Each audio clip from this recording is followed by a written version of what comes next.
Hey, what is up ladies and gentlemen, I'm Sonic the Hedgehog here, and I'm Sylvester the Cat here. We are back for some more yet again for the likes of the Mexi Toys videos. Ladies and gentlemen, welcome back to more Let's Play of Mario Kart 8 / Mario Kart 8 Deluxe for the Nintendo Wii U / Nintendo Switch. So, yesterday, or technically speaking during the likes of this morning, that we did manage to tackle through by the forms of the Leaf Cup. So today for this episode, and yeah, with the Leaf Cup though, we did once again a flawless run through, despite with the forms of item spiking as far as we're aware. But either way though, that's as far as we can able to noticing that. So yeah, today for this episode is going to be the next cup for this point today. And today we're about to be participating for the Lightning Cup. And for the sake of this video, especially noticeable about the fact that Mario and Sonic at the Olympic Games Tokyo 2020 is almost going to release, I think we should probably select Toadette for the sake of clarity, because she'll be the guest character on that game. So even then, we'll select Toadette as it goes by, because even now we have not actually selected Toadette for quite a while actually.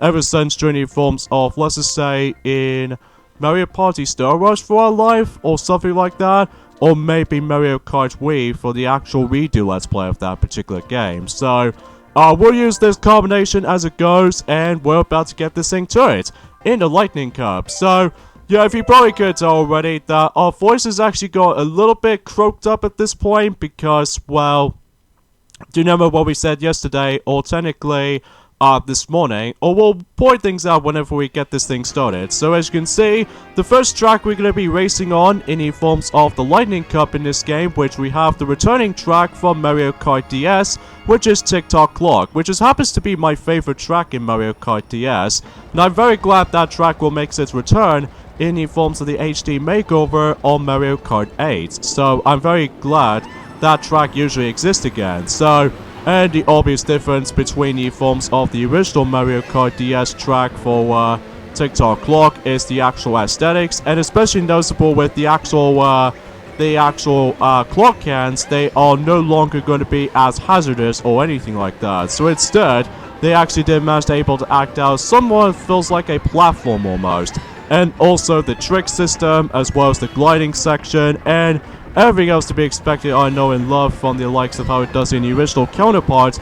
I still like it here, or even loved it to death. So even then, yeah, because the reason why about the fact that we did manage to able to originally try to upload the previous parts of this during the forms of the yesterday's today, or in this case, the 2nd of November, but of course, much like always, ever since in Super Mario Party videos, once again we come across into our Wi-Fi issues, which either way, it does really irritate the crap out of me though, but hopefully though, by the time and for the sake of the forms of the next few days, most notably with next weekend or something like that, hopefully, we can able to actually at least upload separate parts of this particular Let's Play, enjoying at some form or another. So, that's a little bit annoying, but even then though, as far as this time goes forth, you know that today's day is the forms of the 3rd of November today, so even then, a few things has been happening during the likes of in the past few days or something like that. First of all, well actually we'll get into more details onto that for a moment, is that, well, if you could tell already that our voices actually got a little bit croaked up at this point, because after we were able to actually get ourselves recovered from the forms of that cold nose or something like that. After that though, we instantly managed to switch over to the forms of, let's just say, a cocked up throat, or even especially noticeable with, you know, just sore throats in general. So, hopefully we'll make ourselves a little bit better though, especially that tomorrow I need to get back into Warrior World exponentially. And eventually at this point it onwards until the 5th of November. Oh, whoa! Oh, yeah! That's a pretty top notch at the very end though, because we almost gonna get screwed over by that blue spiny shell at the end. But perfect timing for us though, we did manage to finish that particular race. So, yeah, kudos to that. Anyway, so the next track we're going to be Hittin II, which is another returning track from Mario Kart 7, which is the forms of Piranha Plant Pipeway, also known as Piranha Plant Slide, for those of you who have ever purchased the North American release. So, Yeah, the actual track on this though is basically identical, well, almost identical to the forms of the original counterparts, but the obviously difference about this is that, of course, the HD graphics and stuff like that, and second is that you never any forms of the underwater section nearly at the very end of that particular track. I think it's now been replaced by the anti-gravity section, which you'll see why in just a moment. So even then, oh yeah, we forgot to mention about the forms of the Tick-Tock Clock track is originated from. Obviously, it's originally from Mario Kart DS, but it usually takes place in the second track in the Star Cup. So this usually takes place in, obviously originally from Mario Kart 7, but then it usually takes place in the, I would say the first track on the Star Cup. So yeah, I think everything else in Lightning Cup though is going to be the majority of the Star Cup's cups department from the previous games as far as I'm aware. Because you definitely know why until whenever we get to the third track on the forms of the Lightning Cup. And some of the biscuit, we just got slipped by the forms of that banana peel. Just as soon as we're able to actually just doing super damn well as far as this is concerning with. But so few things is worth mentioning about this in regards to the forms of new information that's been happening on the forms of Mario Kart Tour. Is that recently there's going to be a new tour is going to be up and doing at some point in Wednesday I would say the Wednesday the 6th in the forms of the regarding of every single regions or something like that. I think the new tour is going to take place in Paris this time around because, well, we've already have done like 3 tours so far. The first one is obviously the New York tour, as well as the forms of the Tokyo tour, and also the Halloween tour, which it will be ended during at some point in, I would say, in midnight on the forms of Wednesday or something like that. But then every now and then now we're going to be coming across into the forms of the Paris tour. So even then, might be curious to see what that's going to turn out to be. I don't know if they're actually going to be bringing up to the forms of the new characters to the roster or something like that.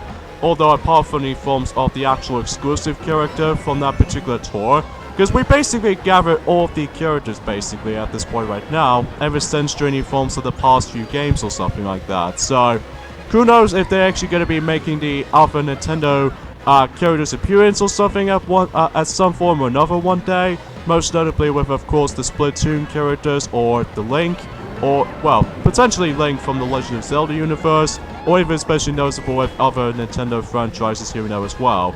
God knows, Sylvester, though, God knows, because we haven't exactly found out yet, and during at some point on Wednesday, so even then, hopefully though, well, I'll mention more on that, and during at some point whenever I get back into Warrior World, or even especially noticeable with the next redo Let's Play is going to be coming up at some point on Tuesday, so even then, God knows we're able to find out. So, yeah, that's about it, basically.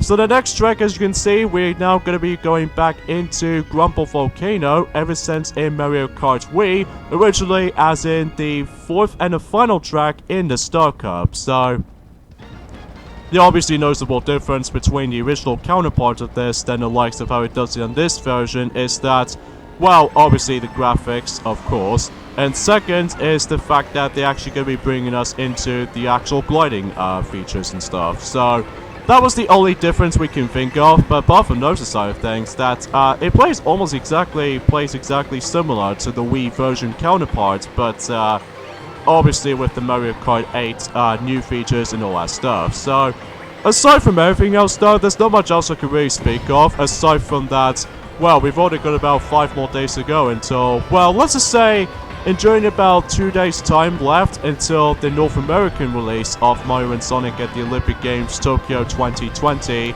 for the Nintendo Switch will be releasing in during 2 days time on the North American version, but we've already got about likely 5 days left until the UK's release of that game, so really looking forward to it though, but even then though, we'll have to wait and see what happens there until whenever we eventually get the game or something like that, until on day 1 or something like that. But even then, we'll find things out in our own time or something. So, excuse me, I got something in my throat there. I do apologize for that. Because yeah, you're gonna be hearing me just trying to do that though, because then again, we're not exactly 100% perfect by any means though, but then again, whenever we get to the next weekend or something, most notably with getting things started with some DLC cups, specifically the Egg Cup, the Trifles Cup, or anything, well, we can essentially try and able to make ourselves a little bit more extra better, I should say. So, alright, so let's go this way. And are you serious? Are you really freaking serious right now? We just managed to able to... Are you... God damn it, man. Like, literally, I cannot even believe that we got screwed over by that crumbled floor right there. Although, relatively speaking, that track, to me, though, is okay enough as it goes, but even then, though, it's what makes the actual tracks themselves a little bit difficult, and it reminds me of a little bit of a flashback whenever I first got Mario Kart Wii, so I take it as a notice that it actually just makes me feel like I think my nostalgia memory is coming back, like I've got a frustration of that particular stage. Yeah, anyway though, Sonic, that's as far from the case though, especially noticeable when usually in some tracks it gets a little bit harder as far as the progressions goes, and either way though, there's not much else we can able to say about it though. Although, obviously, that we were gonna able to, well, we did manage to, like, well, I don't know what to recall it that per se though, but either way though, we'll have to wait and see what happens there. Anyways, we claim finished on, well, first place in that particular stage, thank goodness for that, because, well, usually in the second lap though, it goes pretty okay, up until likely at the end of that track though, because we got owned by that crumbling floor, as well as, what else, computer players, item system as far as I'm concerned with. And here we go folks, on to the final track in Lightning Cup, and that appears to be the returning track from Mario Kart 64, which is none other than Rainbow Road. So we got 2 Rainbow Roads so far for the sake of this for this entire game.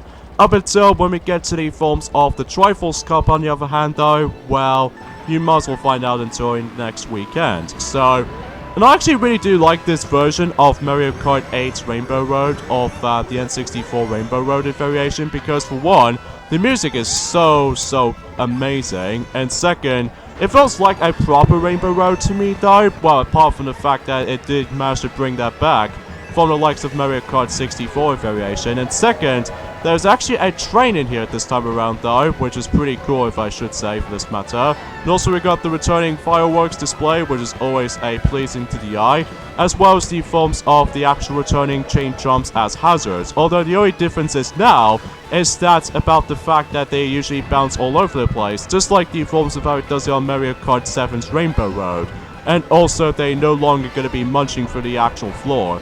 And another thing is worth pointing things out compared to the forms of the original counterpart is that, like Mount Wario track from Star Cup, well, basically this track is broken up into 3 sections. Because of this though, it makes this track a little bit more shorter compared to the forms of the original version of this track from the likes of the original Mario Kart 64. Because in the original Mario Kart 64's Rainbow Road, that will have to be one of the longest tracks in the whole entire game in Mario Kart 64, because, well, I'm pretty sure it's because of how the fact that it makes it a little bit more wider or something like that, unless you're trying to perform a shortcut, but you have to go for this entire track for about 3 laps instead of like 3 sections. And also very similar to the Mario Kart Double Dash Rainbow Road is that, as you can see on the actual background, there's actually at the outskirts of the city by the forms of those neon lights, which I actually really do enjoy for the most of it though. But either way though, that's as far as we can able to say about the forms of the differences between this variation of that track than the forms of how it does in the original standpoint. So, and the award ceremony for the Lightning Cup is obviously going to take place in Tick-Tock Clock, so even then, because of that though, despite with Grumble Volcano's second lap results, and especially noticeable with like some mistakes in mind in Piranha Pipeway, but apart from those side of things though, once again we are basically dominated for that particular cup. So even then, hopefully by that time until the DLC cups is actually involved, then we can able to dominate it once again or sometime. But we'll find out during the next few weekends later down the road, Sylvester. We'll point things out whenever we get to it, so there you go folks, there's the actual Lightning Cup trophy, and as you can see there contain like 3 lightning bolts to its disposal, alongside with this smiley cloud face as you can see right there, which is pretty cool. But of course, much like the special cup though, it takes you to the staff credits, which we're not going to show that off just yet though, until whenever we finish up with the actual Grand Prix in mind. So yeah, I guess we'll end things off here. So join us next weekend on Let's Play Mario Kart 8 / Mario Kart 8 Deluxe, is that we're about to get things started with the actual DLC cups, originally from the Wii U version of the game. So I think to kick things off though, I think we should probably start with the Egg Cup first, and after that it will be the Triforce Cup, which makes perfect sense for the actual order. So see you guys then. Later, fellas.